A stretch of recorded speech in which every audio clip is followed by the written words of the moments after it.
All right. Welcome to the first Stock Friday.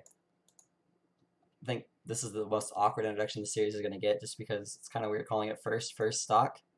The first stock The, Friday. the first stock. There'll be lots of first stocks tonight. No, but thank you for tuning in. Hopefully this will go every week until the quarantine is over, be that another couple months or 6 months, a year. Hopefully not a year. Probably not. Hopefully not. Apparently, edges don't scare Zai, which is very apparent by how campy he plays. That's fair. Um, so, for those who aren't familiar, tonight we have Niko versus Zai, both sponsored by Last Stock Gaming. So, huge bias for both players. We're going to hype them up a lot. I am LSG Moo. I'm the founder and CEO of Last Stock Gaming, and I'm joined by. I am LSG Bobbles. I'm a staff member here at Last Sight Gaming, and I'm also a commentator when I can get in front of a mic at least. So When there are mics to get in front of. when there are mics to get in front of, yeah, absolutely. All right, and our players tonight are, again, LSG Niko, up and coming, Houston GOAT. Match is going to start here just in a second versus LSG Zai, number 2 in Louisiana, campiest Palu in the South, and the boys are itching to get into it. So here we go. Game number 1.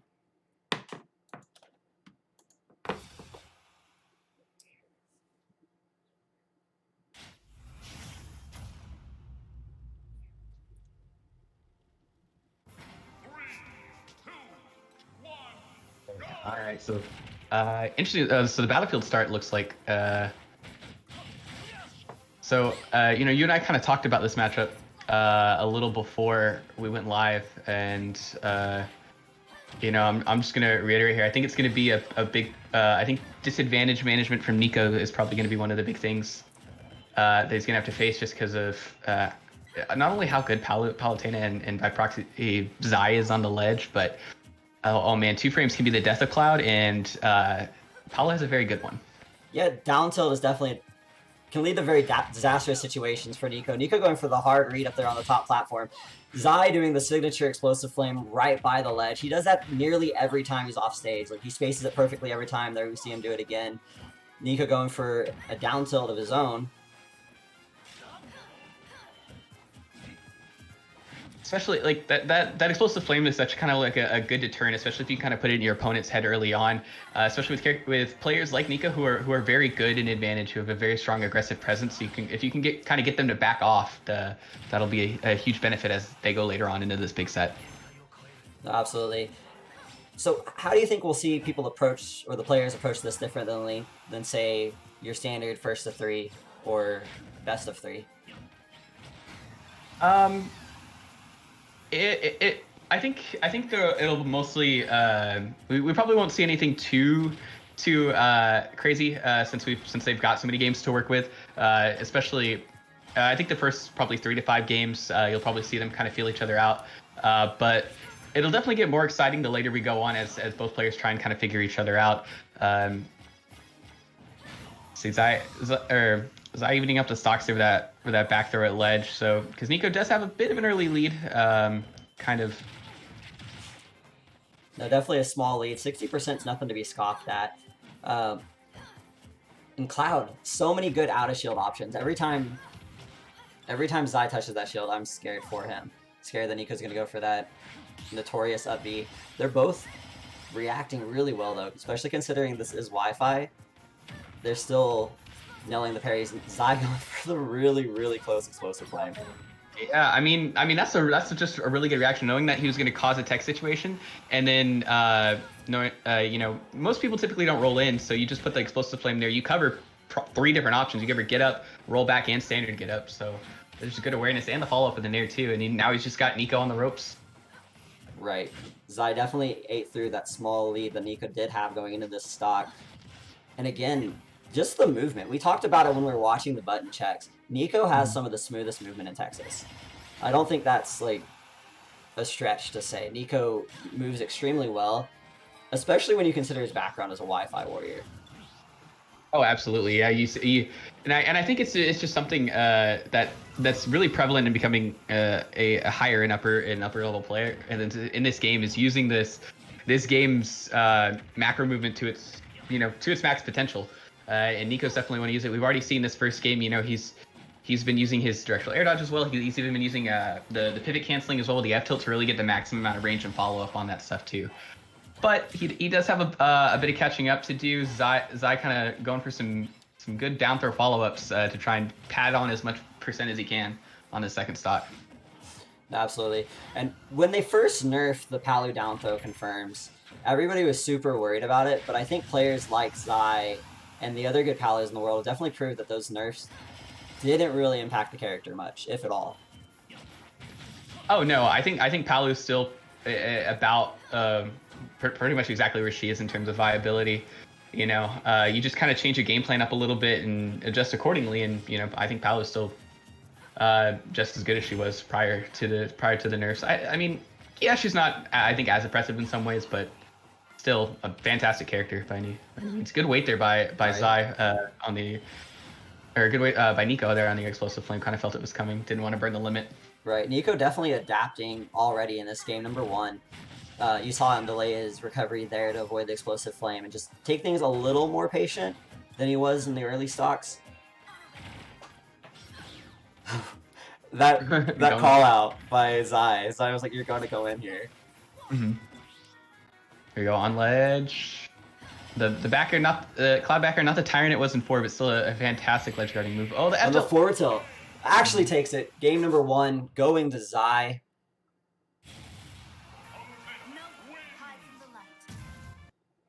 So yeah, Zai striking first blood here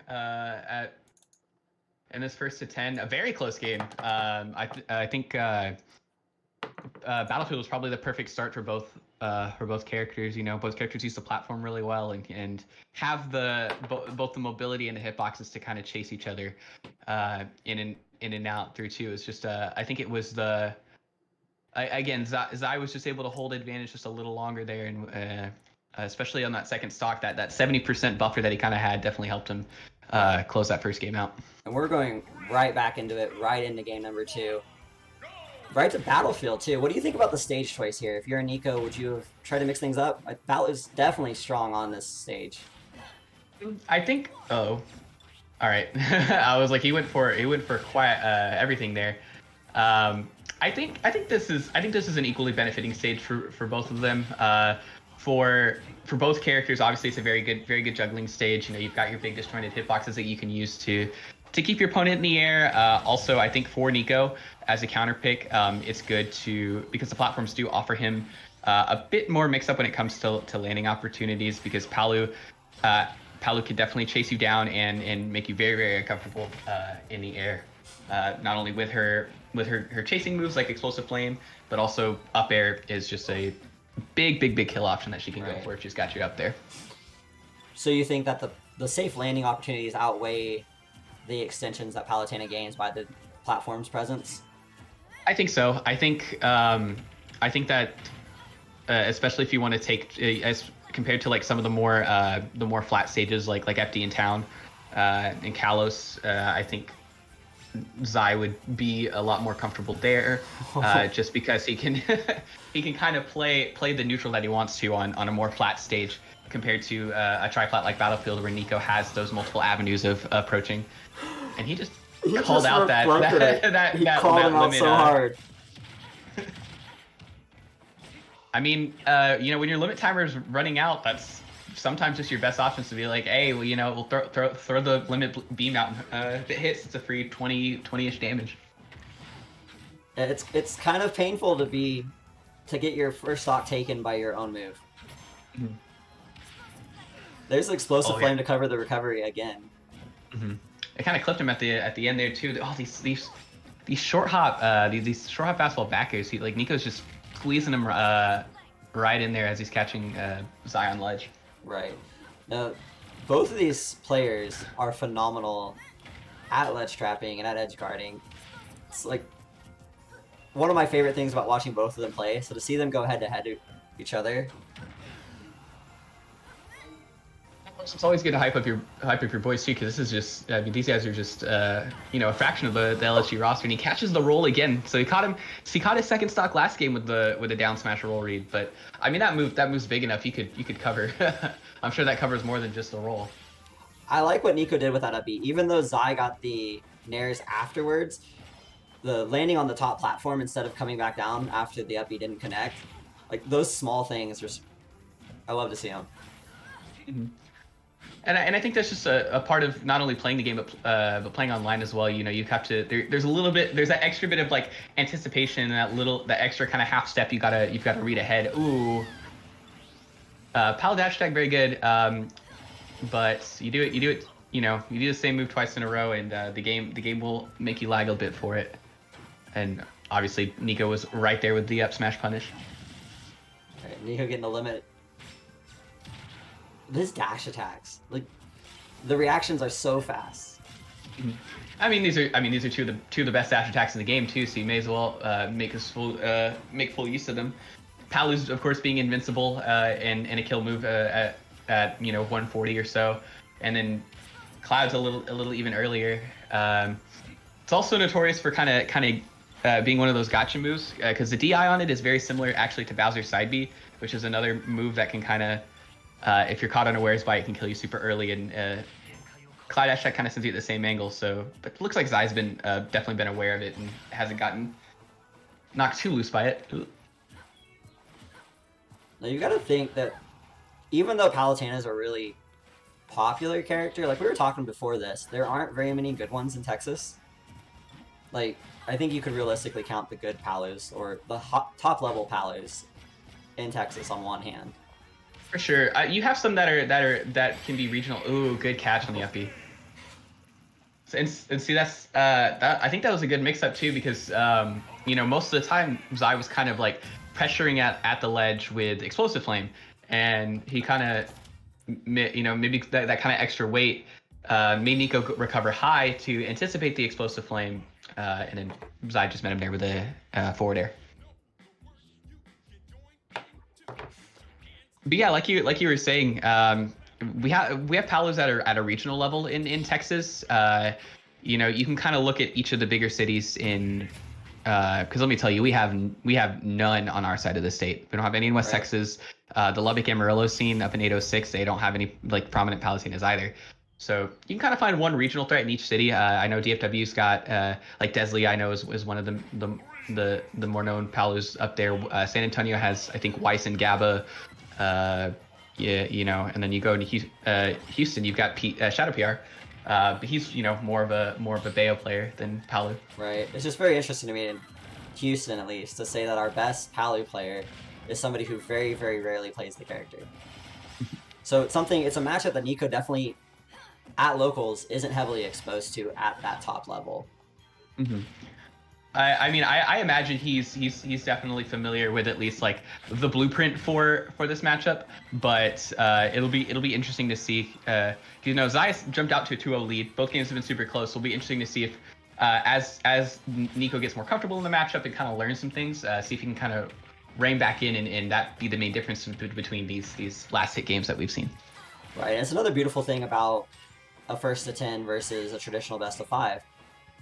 Niko's not out of this. Like if it's a best of 5, maybe he's in his head a little bit thinking, man, I've lost those last 2 games relatively close. I only have one more shot. But Zai has to win 8 more games. Right. There's a lot of time left. The pressure to learn and the pressure to make big plays isn't quite there yet. We've got quite a bit before either player is at set point. Oh, that upper. Mm-hmm. Yeah, I think he kind of reacted to Niko's second jump there, and once he saw the jump was burned, he knew that Niko really didn't have any super safe place to go. Right, but Niko doing a good job evening up the stocks relatively quickly. As I say that, Zai's racking up a little extra damage. Mm-hmm.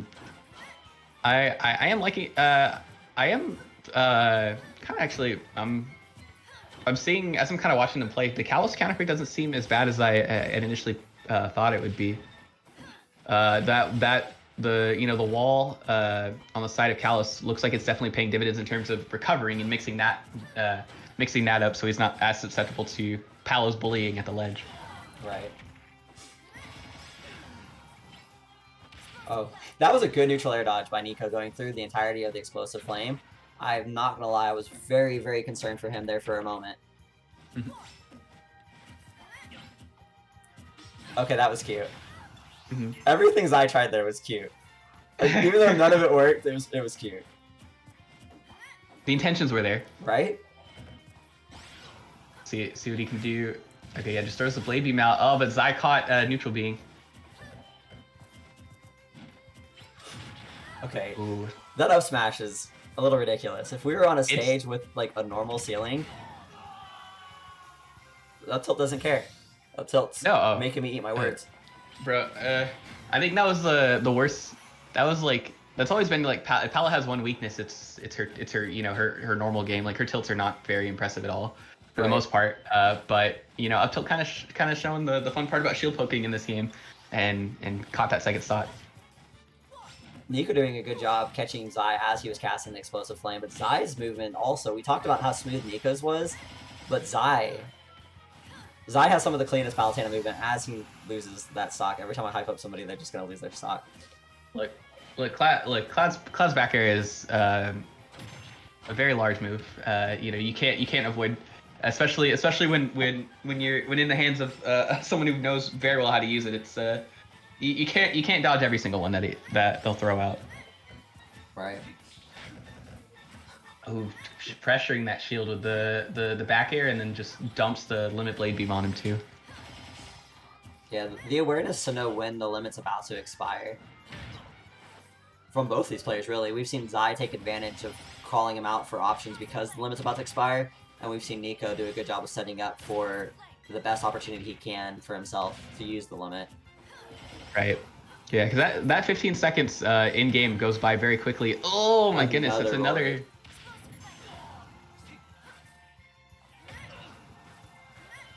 I mean, that's just part of conditioning. You know, Palutena is so good at pressuring, like the immediate spot at the ledge, and then once you kind of put the fear of like hanging at the ledge or standard get up on the player, and that's when you just start punishing the only other really super safe option at that point, which is just rolling to get out of there. Good tech. Great tech. And that won't be techable for very much longer. And the up tilt, unfortunately, taking it, giving Zai a 3-0 lead. Yeah, up tilt is also not techable, but can't tech the top of the stage, unfortunately. Yeah, but this, I mean, every game so far has been you know, within Niko's reach. You know, Niko's gotten Palu up to 80, 90, 100% each of these games last stock, so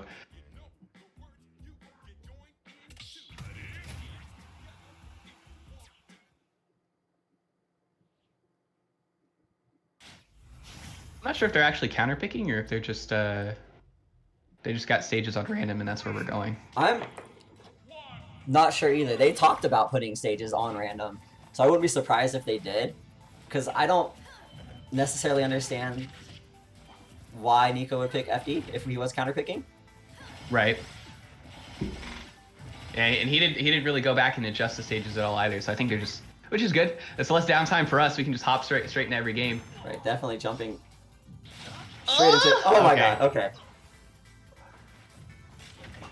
There we go. But, the down tilt into dash attack. Just what you're talking about, extending the disadvantage state. But Niko, when he gets back to stage, is not taking his time. He squeezes in the charge for the limit break every single opportunity he can. Or to charge the limit. Like, he squeezes that charge in so often. Yeah, that extra, you know, quarter or half second can definitely mean a lot, especially in a matchup like this where sometimes, you know, instead of using your limit offensively, you're gonna have to use it defensively at multiple times throughout this matchup. So being in a position where if you're like, you can at least just Hail Mary, pray, charge limit, and then just up B if you get it.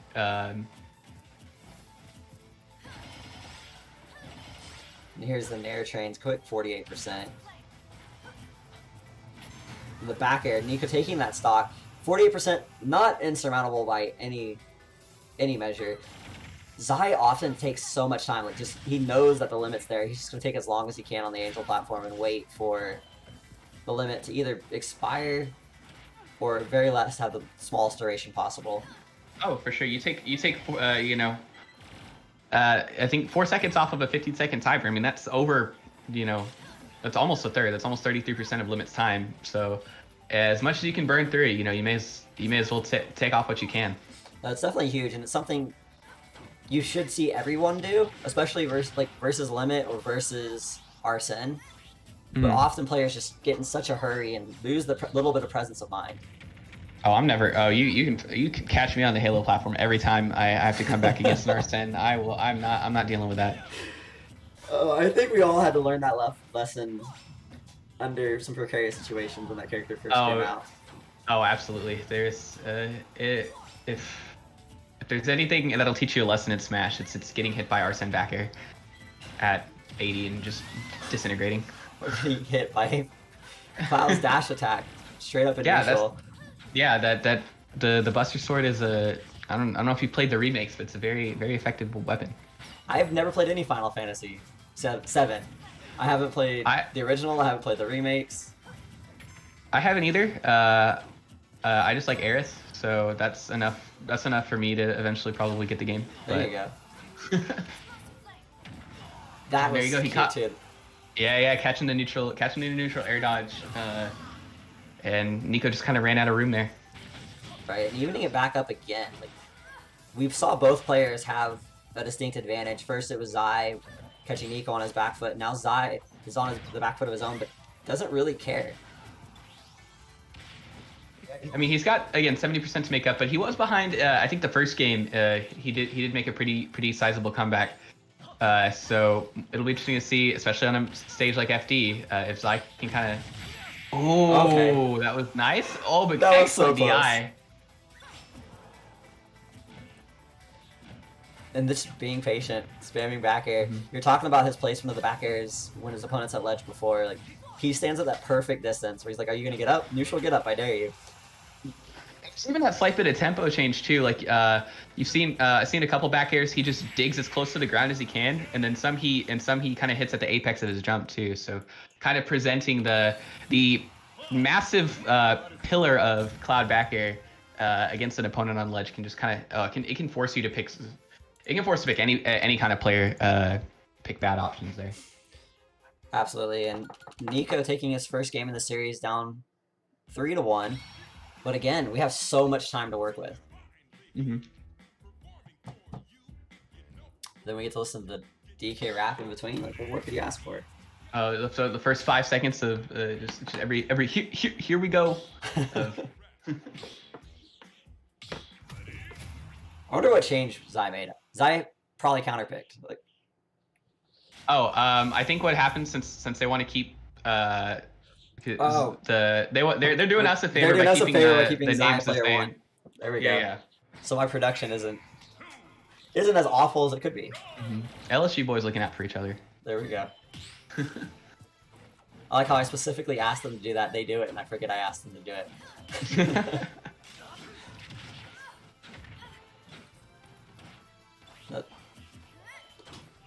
Definitely appreciate everybody that's watching right now. This series is gonna be hype, gonna be fun. So we appreciate you spending your quarantine Friday here. It seems like with the quarantine, there's like a whole nice Friday night lineup of Texas streams going on. No, there definitely is. There's so many good streams to watch, like every day of the week right now. Mm-hmm. There's no shortage of content being made during this time. Oh no, I mean you may as well. Shoot, what you're not gonna go outside, I hope. Right. We reopened here. We reopened here in Texas today, and some people are like, oh, finally, I'm out of jail or whatever, and then the smart people are like, I don't know about that one, Chief. Right. So I obviously I live in Colorado, and I work in Wyoming. Colorado is super. They're playing it super safe. Colorado extended the lockout, made the mandatory mask thing super safe. Niko, We'll have my anecdotal story later. Niko doesn't have time for games. Yeah, Nico's got his own interjection, please. Oh my goodness, He takes Nares. so little damage. He's a full stock up of Zaya for the first time this series. We see somebody with a like significant lead. We've seen a lot of really small leads, but Niko right now, and he's not getting hit by the roll call out again. Like he got hit by that down smash so many times, and we're finally seeing adaptation here in game number 5. Mm-hmm. Actually, yeah, and God, those weak spot nairs reminded me of Cloud Smash 4 combos where you could do like you could take somebody off stage, you could do like double weak nair to like limit cross slash, and that'd kill it. Like that'd kill somebody at like 50 if you hit him with the right piece, at right part of nair. The more people talk So. about Smash 4, the more I'm thankful that I haven't played it. It was like it had its good stuff, you know, but there's definitely like the stuff that really etches in your mind is the dark memories, the Bayo nonsense. And I mean, I played Bowser too in that game too, so you know I was definitely part of the problem, just grabbing people four times and winning the game.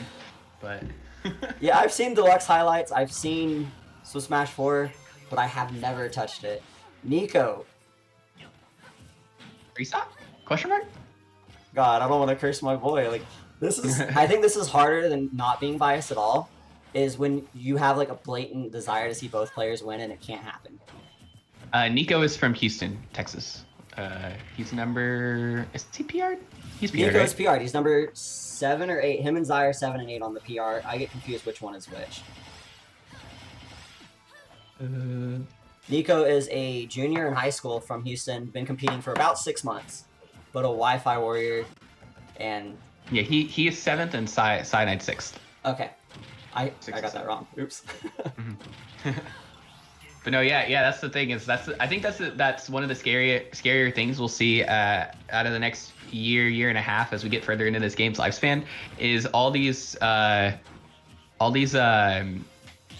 these younger kids, especially with esports getting bigger by the year. Like we've got quite a few younger prodigies too. I mean, you know, like you said, Niko with a solid 2 stock on this 5th game, pulling now within 1 of Zai 3-2, but. Definitely the first win by a significant margin that we've seen this series. Mm-hmm. And sometimes when you get, I mean, that's just a given, especially when you've got two players of approximate skill level. You know, is that those 1 or 2 big callouts in plays can turn what are typically last hit scenarios, or what would be a last hit game, into like a solid 2 stock. Right. The little adaptations, like he had the opportunity where he could have lost that stock much earlier. Mm-hmm. But avoiding the situation that he was put in the first 2 games. I think we'll see a lot of adaptation here too from Zai though, because Zai finally is being forced to. I don't want to make it sound like he was ridiculously dominant, but things were definitely going his way. The score speaks for itself. He was up 3-0, now he's up 3-2. Zai, no slouch. Definitely we'll see some adaptation here and truly see the potential. Yeah, we're this is game 6, so we're about a third of the way through. You know, at least the maximum possible of games that we could have. So, yeah, no one's in any big danger. Good again, really good DI on these limit cross slashes there. Zai going straight to the corner, living as much as he possibly can. Right, definitely difficult on Town and City, one of the smallest blast zones horizontally in the game. That limit cross strike is gonna kill so early, but that up smash, oh my god, waiting out the counter or waiting it out perfectly. And that's kind of been something that Niko, at least in terms of Zai's main landing options, that kind of Niko hasn't been falling for, is that aggressive counter landing. Like Zai will just, before he hits the ground, will just fastball counter, and Niko hasn't bid on it probably as much as I would want to, and like we saw earlier, just called him out with the big up smash. Right, Zai doing a good job of using the teleport at when he's high on the stage to avoid disadvantage, using it to mix up his options. But the up smash taking Niko's first stock, 77% extra credit here built up by Niko.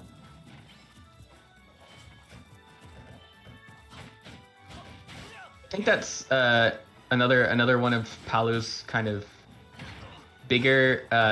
It's not necessarily, I would say, like a very weak point of hers. Oh my goodness, the chase.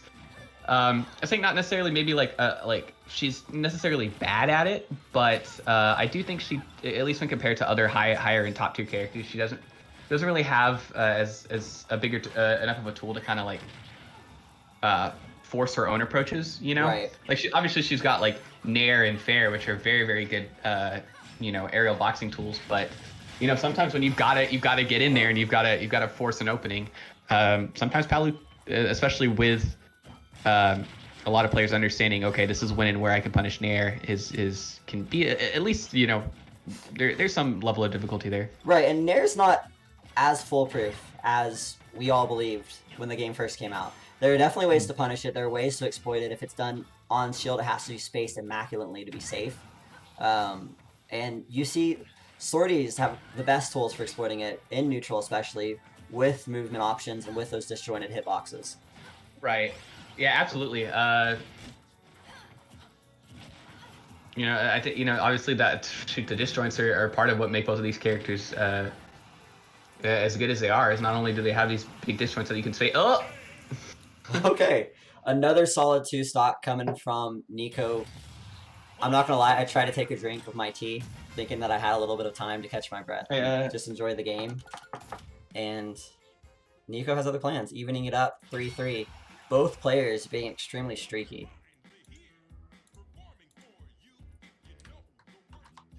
I mean, that's definitely something I think we're gonna see.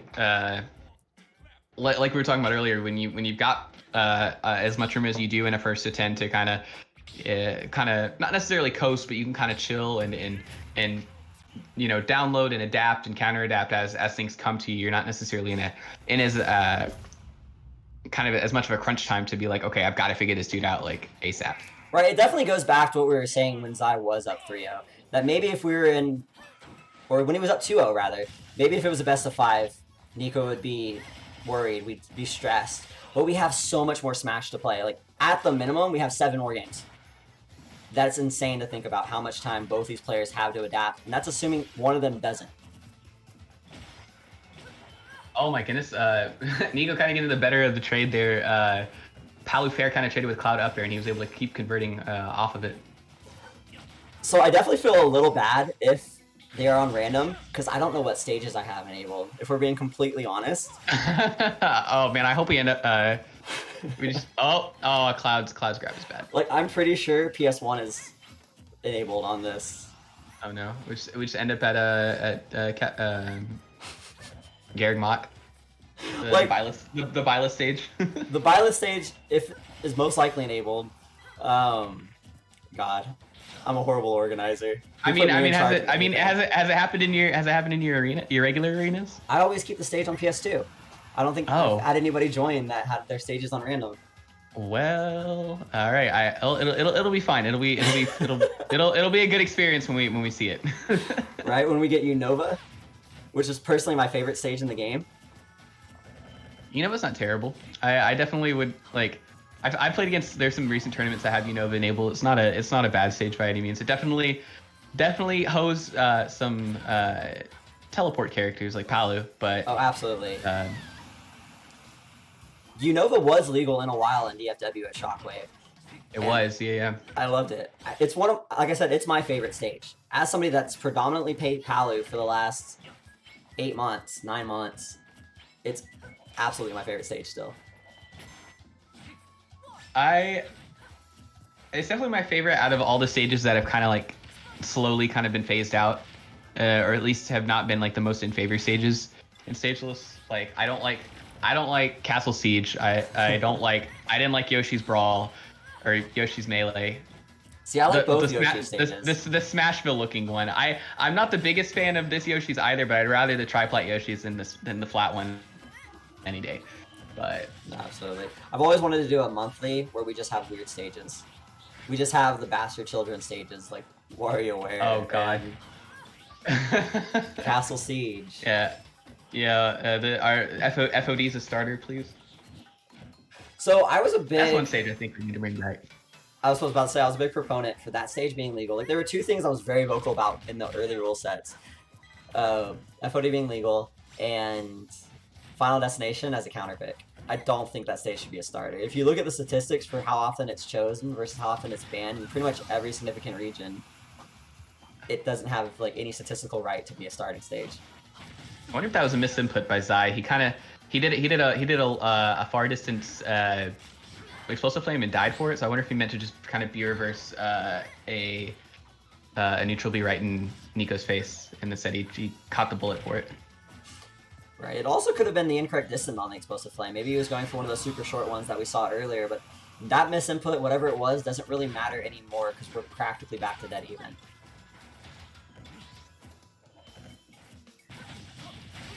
It's crazy how much, like, in this game, like 40 or 50% isn't that much of a lead, because I remember in Smash 4, like, one of the most, like, eye-opening things I remember seeing was, like, Renai getting a shield break at 0 and getting, like, a 60% conversion off of it, and that was, like, peak, like, Smash 4 damage. Like, that was just, like, mega optimization, and then it's just, like, some characters are just, like, oh, cool. Like, Wario's, like, nair 3 up airs, and they're at 55, and, you know. No, definitely 90% is the new 60. Like, so many characters can get you from 0 to 90 so fast. Like, Palu being one of them. You just built up 30% off of an explosive flame. Like, oh, good. That's just a good chase there. Followed the dash back and just. As I start to open my mouth about how Palutena is never out of the situation, Niko chooses to prove me wrong and just go for the up smash. Bro, it's that big meat cleaver, dude. It's. I'm blown away by how good that up smash is. And how little in lag it has. Like, you almost can't punish it.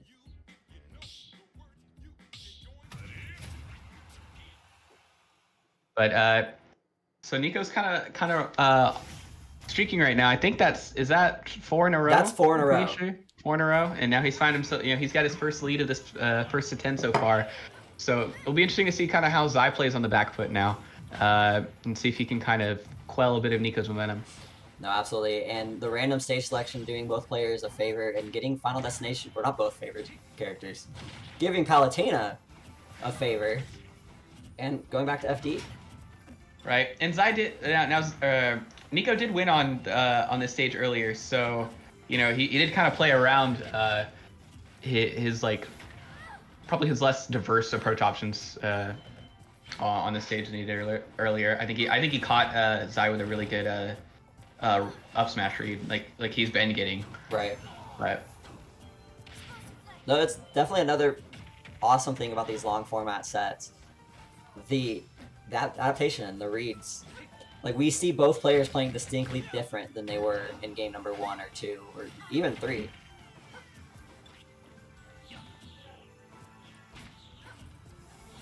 I might have to close my window. It started blowing, like, wind through it really fast, and apparently the temperatures dropped like 30 degrees. Oh, well, there you go. Yeah, no, I've got my fan. I've got my fan on in my room. I'm hoping it doesn't. I'm not just blasting fan noise into my mic. No, the quality is definitely pretty good. But Niko. No, the sliding F tilt, bro. I love characters with good like pivot cancel F tilts. Are like watching them just kind of ice skate across the stage. Yeah, Bowser definitely has some of the better. Yeah. Oh my goodness. That's like the one thing I'm known for in my scene where I come from is just that the turnaround pivot up tilt with Bowser, because it goes across like the third of any stage. Niko I'm surprised he made that back. That down smash angle was absolutely disgusting, and I'm shocked that Cloud was able to make it back. But I mean, he died anyway. But yeah, Zai converting off of the ledge trap, but Niko making an amazing recovery. Back to dead, even though we don't see any distinct leads yet. Niko, the last couple of games, have had those distinct leads going into the second stock, but now he's just... Every time I try to talk about somebody's momentum, it just shifts entirely.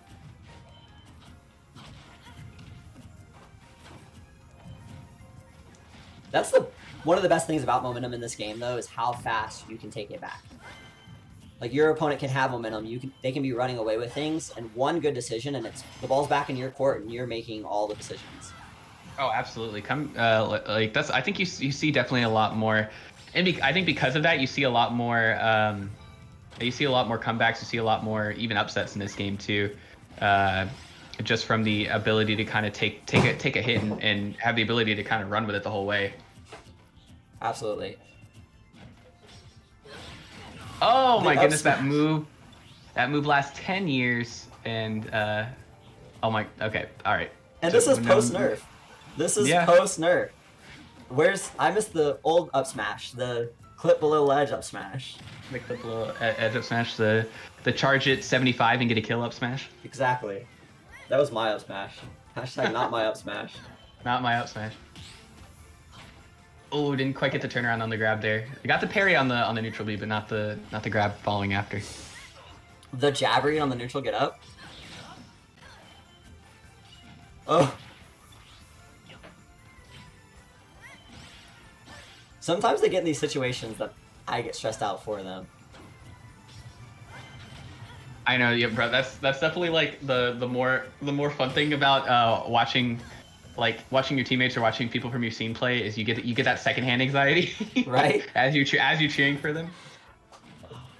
I remember before we recruited Zai, because he's one of the more recent acquisitions for LSG. Before he joined the team in the last quarter of last year, at standoff he played against a Void. So, a Void Snake versus quote unquote the campiest Palo in the south.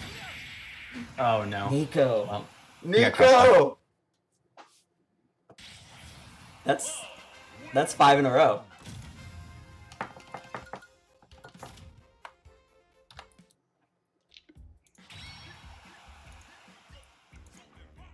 That's 5 in a row. It is 5 in a row. But is it still a reverse sweep if you only lost 3? I don't know. I feel like I don't know how often. Like I said, this is the only first to 10 I've ever commentated, but like getting reverse 3-0'd is kind of disheartening. But I think getting like reverse 10-0'd, if that's a thing, or I'm sure like giving up like a big chunk of the games in just one go is No, absolutely. a little frustrating. But again, I mean, 5 is only the halfway point, so you know, Zai definitely has more than enough time to reel it back in and even this up. Right, and Zai's a very seasoned competitor. Zai's been doing well in Smash since Smash 4. Had a nasty Bayo. So even though he's probably never been down 5-3 before, he's probably never been in that situation, he's without a doubt experienced in being down in tough situations. Mm-hmm. I mean, that's one of the big hurdles you've got to overcome as especially as a top player from a region like Zai is. Right. And one of the big separators is kind of pushing yourself. Oh my goodness, what? The auto reticle cottage jump. Yeah. The big brain. Yeah, just put it right at that 45-degree angle where Niko was trying to sneak to ledge and clipped him away. I love watching this Palutena. It makes me think I could be good on this character. It gives me so many ideas, but then Niko just catches it with an up smash. I mean, that's if there's one thing Cloud has in droves, it's he will hit you very, very hard for touching his shield. Right, and just a second ago we saw one of the things I was talking about, how the Nair is not invincible. The Nair isn't this godlike beat-all option that a lot of us preached it up to be early in the game's lifespan. When he Naired on the shield, Niko saw that he was above him, hit him with the up B, and then led into gaining significantly more percent.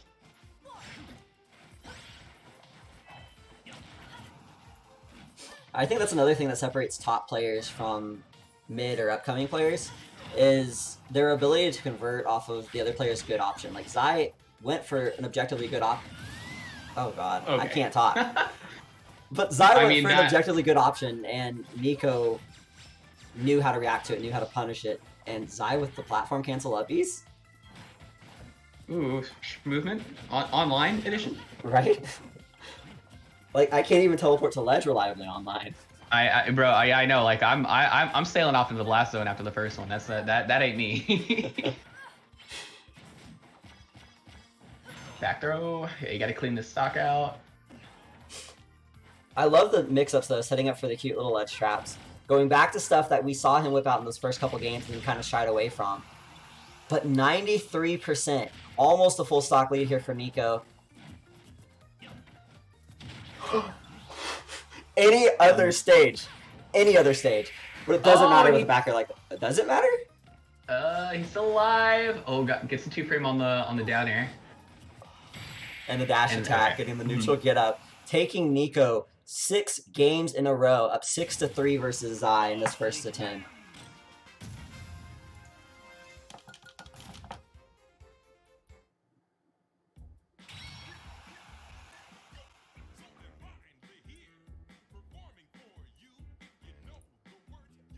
Every time I commentate an LSG versus LSG team kill, I get all sorts of worked up. Like, it's by far, like, I've commentated so many grand finals that the stuff we were doing, playing with fire and the sweet spot and the various LSG monthlies, but nothing gets me more excited than the LSG team kills for whatever reason.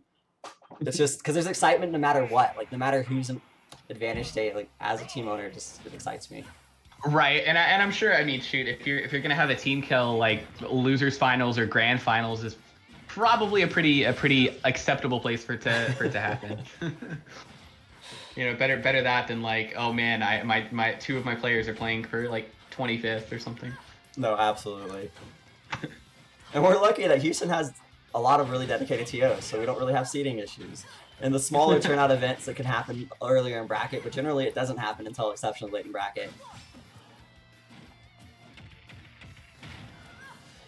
117%.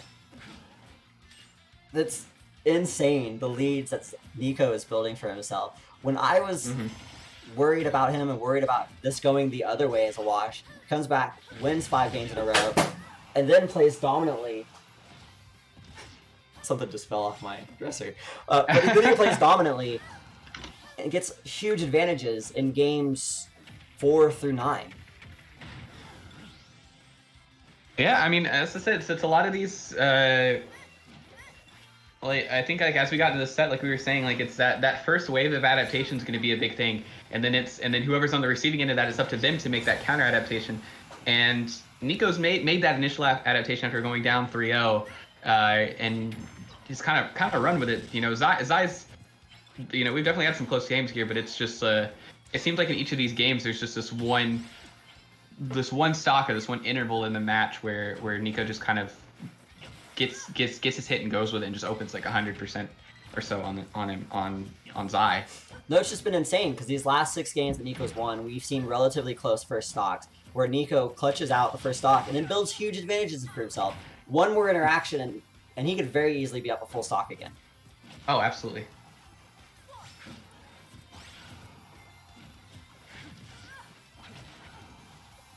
I love that Zai is still being cognizant and not rushing into panic options, though. Oh. Okay. Forces him to drop shield there. That I honestly think. Oh my. Okay. That now you're just showing off. You didn't have to parry all 3, but you know, I think that's one of the scariest.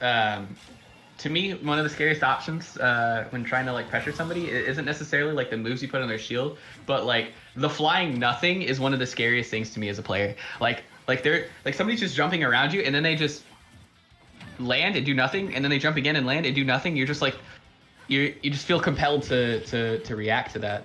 Right, that's something I was going to talk about when Zai was at 2 stocks 5 seconds ago. When they had a little interaction neutral stage, and I thought for sure if I was Zai, I was going to throw out the dash attack. Swore it would have connect, but Zai had the awareness to as soon as Niko reacted, Niko just taking the game. See ya. Niko winning 7 in a row now. And these games are becoming so much faster than they were early on in the series. Like, I was having to move my controller to stop the screen from dimming early on in the series. And these games are going so fast that I don't have to worry about that.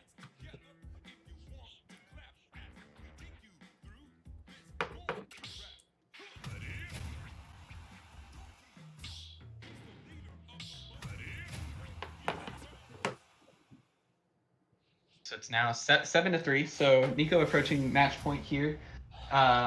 But the reverse 10-0 might happen. The reverse 10-0. or the 10 straight. I don't. Yeah, calling it a reverse 10-0 might be a little disingenuous, but the 10 I mean, wins in a row coming out of Niko. Very, very distinct possibility here. But in a sense, we are on Niko's home turf. Like, Niko plays an insane amount of Wi-Fi, plays with a bunch of really good players, probably has a good pally that he practices with. Knowing him, he probably prepared for this. I mean, like I said, like I was trying to say earlier, some of the scariest thing that we're gonna see, and one of the biggest, I think, proponents of competitive Smash moving over this next year or so, especially with the current situation of competitive Smash being where everyone's kind of stuck at home, is these younger group of players who, don't have the means to travel or don't have like a local scene or are aware of them, that have the ability to kind of show up and show off and ball out and stuff like this. Like you said, Niko's what, a junior in high Junior in school, high so school. he's 17, right? Right. You know, like we've got Grayson who's 19, which is on the younger side, because a lot of players you kind of see at the top of Smash right now, or most of them are around the 21, 22 age. You Right. know? And speaking of Definitely. Grayson, I definitely think it's a good point that he's going to be on next week, and his opponent next week, Blue Striker, another super young Texas player. Blue Striker's either 18 or 19. He's a freshman in college, just started college this semester. It's another super, super young, talented, up-and-coming player. And on paper, especially on an online match, you kind of be like, oh, Palo standing grab is so good. Oh my god. So I'm going to nerd out a little bit about that interaction. The ledge, the little angle. The slant, bro. Yeah. That slant's a demon, dude. He crouched, and he's just like, you can't hit me. I'm crouching. Approach. And then he grabbed it when he did. It was so Yoink. smart. The big yoink. But I mean, Niko ended up taking the first stock regardless, and it's kind of opened 50% up on him.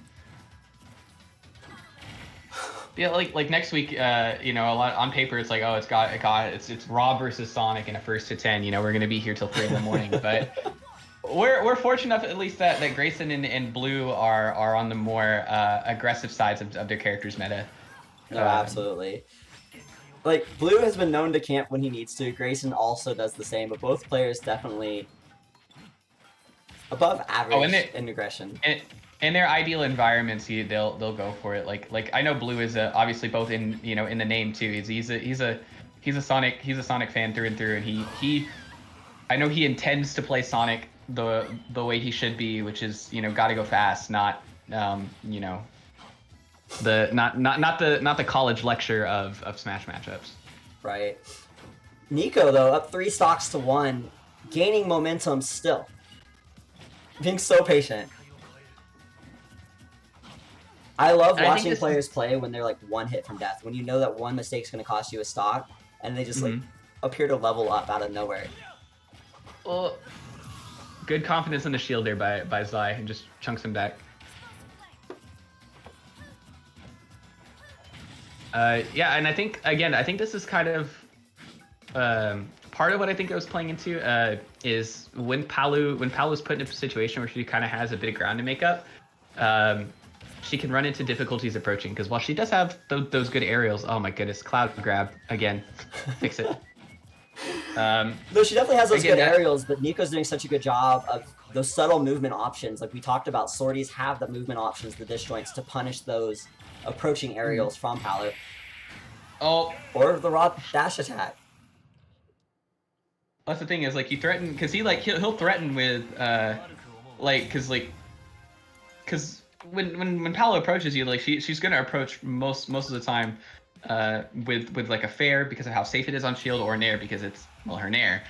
But a lot, like Niko's kind of been answering with like a dash back side B, or he'll like short hop, like he'll just raw short hop back air, and because he's like positioning himself further back and then just storing that big Buster Sword out, it's meeting Zai in the air as he's fairing and nairing, and Zai's just ending up with the shorter end of the stick.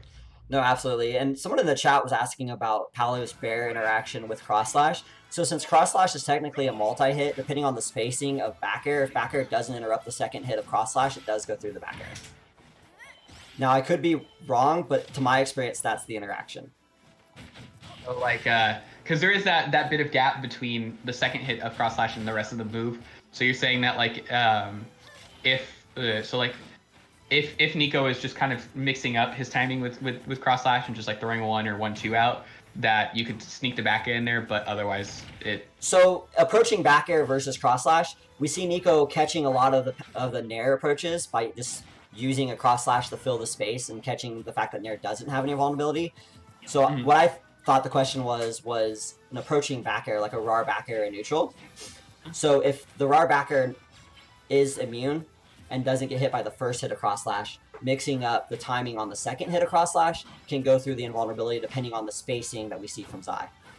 Okay.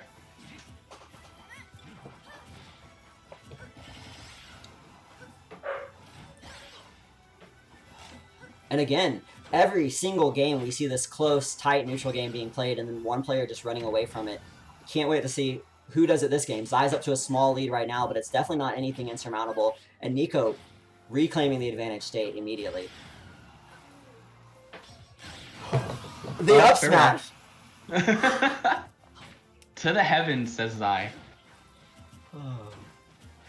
And see, maybe this is the big thing here. This is where Zai turns it all around, and we're gonna our first stock Fridays is gonna go to game 19. Game 19. Yeah. One thing oh, good see, there we go. I think that's one of the first big like counter reads that I think Zai's gotten in this match so far. Definitely the first big one he's gotten since that game 3.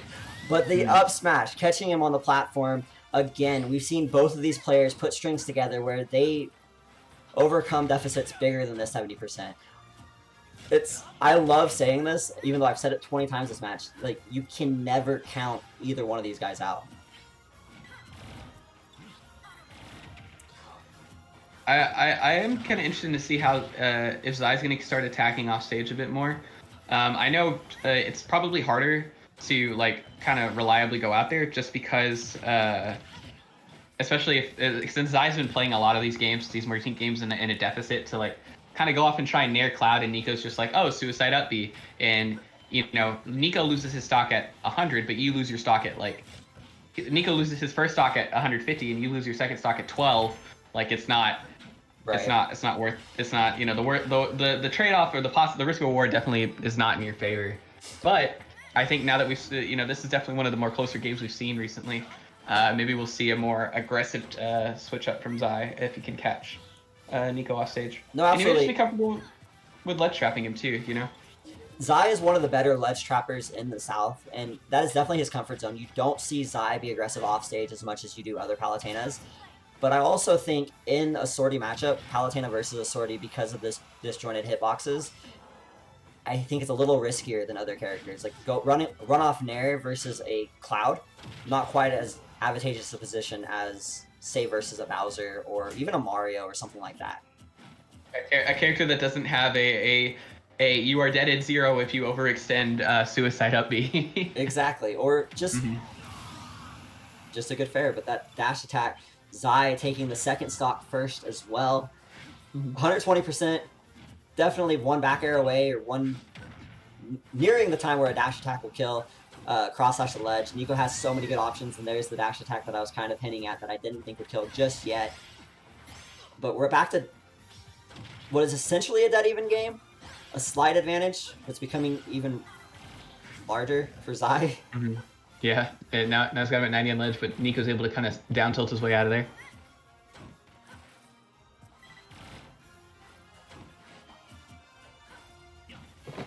There we go, another game that's lasted long enough for me to forget to press something on my controller so the screen doesn't dim. I know, yeah. I've kind of reached back on my controllers, kind of like shimmy the control stick a little bit. Good grab there. Again, a very even situation. Both players approaching it very patiently. Neither one rushing the option. The tempo is slowed tremendously from these last couple games. These last several games, even. All the time. That recovery. The cross, the limit coming in just in time. but still not out of the woods yet. He's got to find. Okay, there we go. Good aggressive landing by Niko. Gets Zai off of him, and now in a position to win the game if he can close this ledge game out. The dash attack coming out from Zai. The back though, will it kill? Not just yet. A little too far from the ledge. Niko, great drift. Oh my goodness, threaded the needle there. Oh, he's gonna get thrown again. Farewell. And we're not getting 10 wins in a row. Zai says, ain't gonna happen to me, son. Mm-hmm. So yeah, Zai able to stop the bleeding now 8-4 in this first to 10. So this I think this next game is going to be a real big one for both players. I think if Niko answers back with a win, I think he'll probably close the set out, and we'll see probably 10-4 a 10-4 victory for Niko.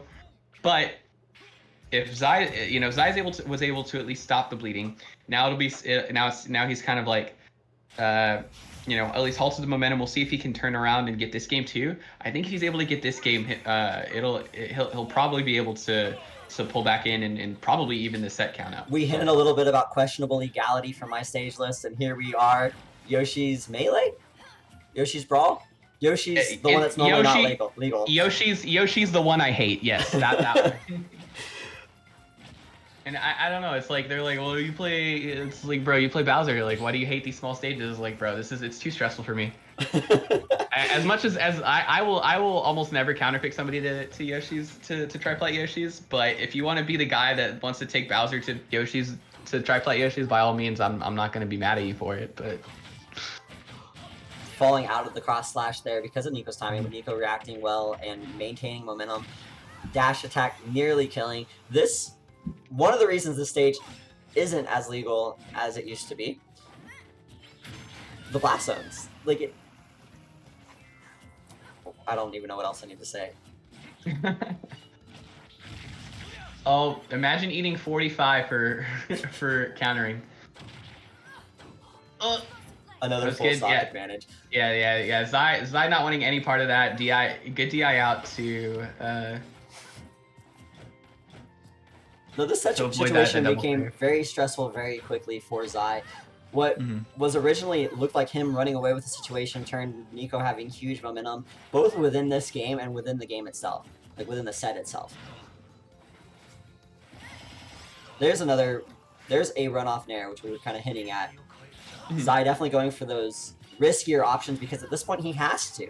He's down over a full stock versus a Cloud that won 8 games in a row versus him. Like, it has to go to your head a little bit to lose that many. Yeah.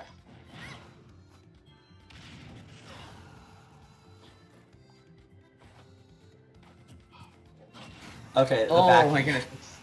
Yeah, he just leapt over that down tilt. Pre-patch, you definitely would have seen him go for the back air there, but in the situation of Smash right now, the back air is not a true option at this percentage. But the yeet and nothing matters. But a full stock lead still for Niko. So even though Zai finally secured that stock, like, it's looking difficult.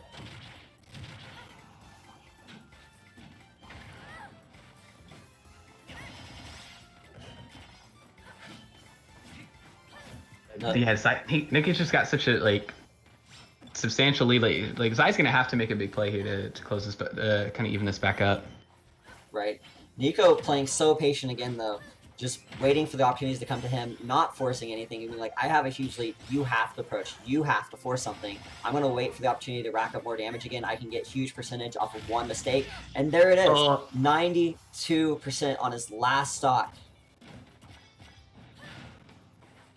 Solid grab there. All right, this is... And again, that slant might be playing an issue into how Zai can effectively edge guard or ledge trap Niko. No, this series has been insane. With Niko now on match point with another clutch dash attack. Niko down 0-3, up 8-3, drops a game, but says that's not going to stop me. Takes game number 13 as we head to what can potentially be the last game in game number 15. 14. Math is hard. Yeah, 9-4 lead for Niko right now. So yeah, match point. So now with Zai's back firmly against the wall, and with 6 games to make up, we'll see if he can kind of pull kind of Niko's legs out from under him at the finish line. And here we are. What could potentially be the last game of the first stock Friday. These will be going on every week, like I mentioned before, until the foreseeable future, featuring some of Texas and some of the South's best players. Next week, featuring Blue Striker, number 1 in RGV, versus Grayson, number 3 in Dallas. Probably, most likely, should be number. Did he just take that stock? He just took that stock. I can't My even goodness. properly introduce my own series without Zai. The switch kind of turning on in the back of Zai's mind. He's like, all right, it's 9-4. You know, Pala's putting her big girl pants on, and we're gonna go out here. And we're gonna clean some socks. Oh, absolutely. I'm going to have to rewatch this set and get all these clips out because these are insane by both players. And 0 to death being definitely a highlight of the series. But yeah, next week, Friday, same time, Niko. Buddy. All right. Is he just resetting mentally? Looks like it's at least going to be 10. If Niko does pull this out, it's going to be at least 10-5 because he's definitely I don't know what he's doing about this game. But yes, next week, same time, Blue Striker versus Grayson, number 3 in Dallas, number 1 in Texas, versus number 1 in RGV. Should be a hype series despite the characters, but this series is not over yet. The LSG boys still duking it out. Most likely going to a game 15, but Niko, who knows? Maybe he is going to mount that comeback. Niko, if I will be astonished if Niko's able to pull this game back. We've seen him operate with full stock leads, like he's nearly 3 stock Zai so many times that I don't think him taking 2 stocks with this one is undoable by any stretch. Definitely difficult, but not insurmountable. Not rolling there was great. The first 3 games, he got caught so many times by that option.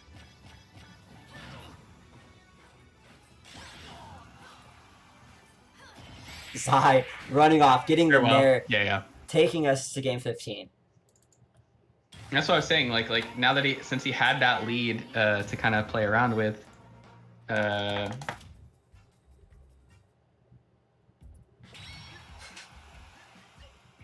he was able to kind of be more aggressive on the edge guards and go out there and be like, no, you're dead. No, it speaks exactly what we were talking about. When you have an advantage, you can take those risks and secure those stocks and just run away with momentum. When you're behind, off-stage options just aren't quite as appealing because it could cost you significant amounts of momentum instead of the relatively small reward. But here we are, game number 15. Niko versus Zai.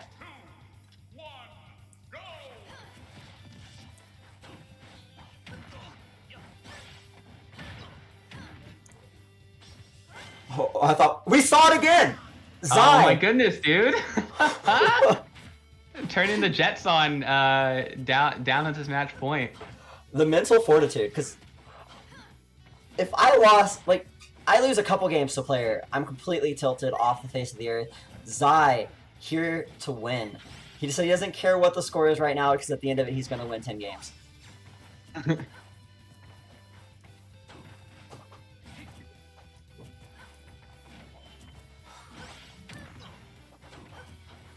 We talked so much about Niko having a full stock advantage multiple games in a row. Zai working his way towards that right now. One good option, and Zai can easily rack up the 50% that it's going to take to even if he's give him a full stock lead.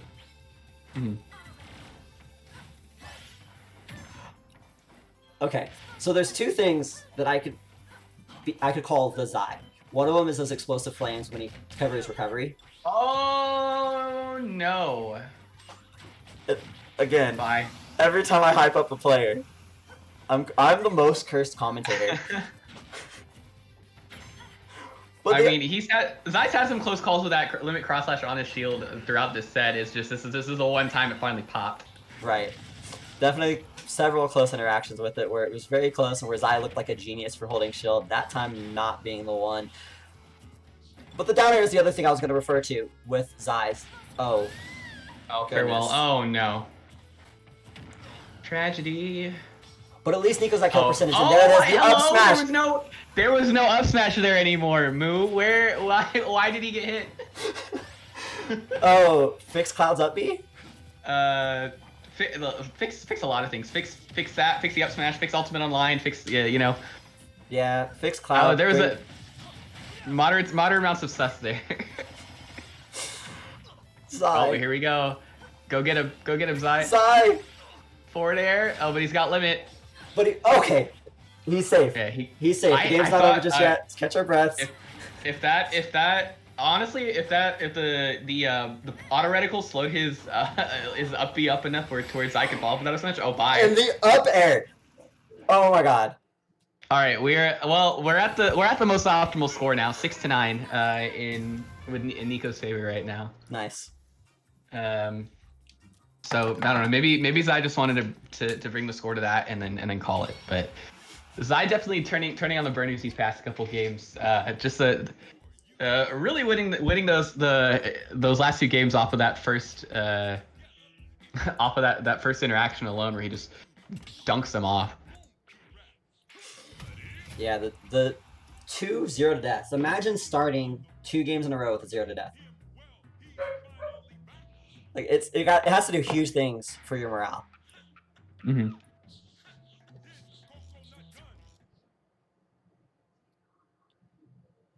I mean, it doesn't matter who you are, who you're playing. Like, if you kind of if you just not just like eliminate a stock real quick, you're feeling some you're feeling some type of way. Absolutely. And back to PS2, couldn't ask for a better stage to try to wrap things up on. Mm-hmm. I think game number 16 right now. I love it. I love being able to say game number 16. My opinion, this is so much better than commentating a Wi-Fi tournament. Watching these two play 16 games versus each other instead of having to sludge through early rounds of Wi-Fi tournaments where Yellow Rello bodies some kid 3-0. Yeah, and then you have to wait 15 minutes for everyone to add the arena code and all that stuff. And yeah, I feel that. And again, Niko caught him twice off of the same punish. Like Zai going for the air dodge in read, and then Niko's just like, "Oh, well, I'm just gonna land behind you and F smash you." And he's already a full stock up again. Mm-hmm. We're a minute into this game, and Niko's a full stock up on Zai again. Niko says, "I don't care about your 0 to deaths. It didn't happen this game. I'm about to win this first to 10."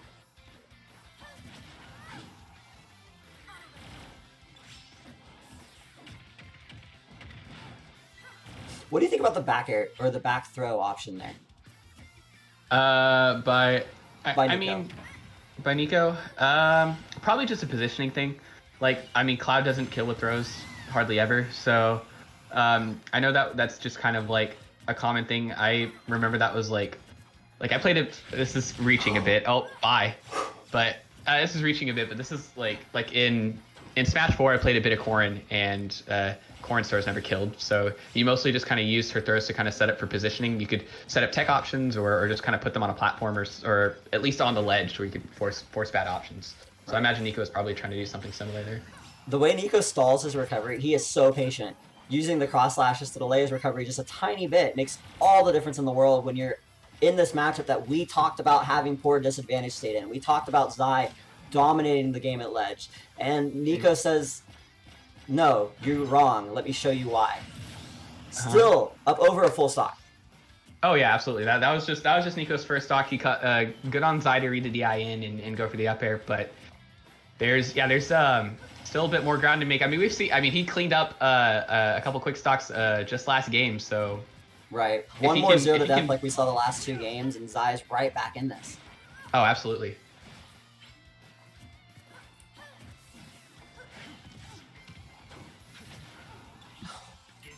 Niko capitalizing on every little opportunity he's given. Okay, good teleport from Zai, getting out of that very precarious situation. These are the situations that I was talking about before where the momentum can turn so quickly. This game could be over right now. You caught him! Okay. Oh, high recovery. Oh my god, Cloud, please, your grab. He's just caressing the shield. He's not doing anything to it. He's just giving it a shield. Attack.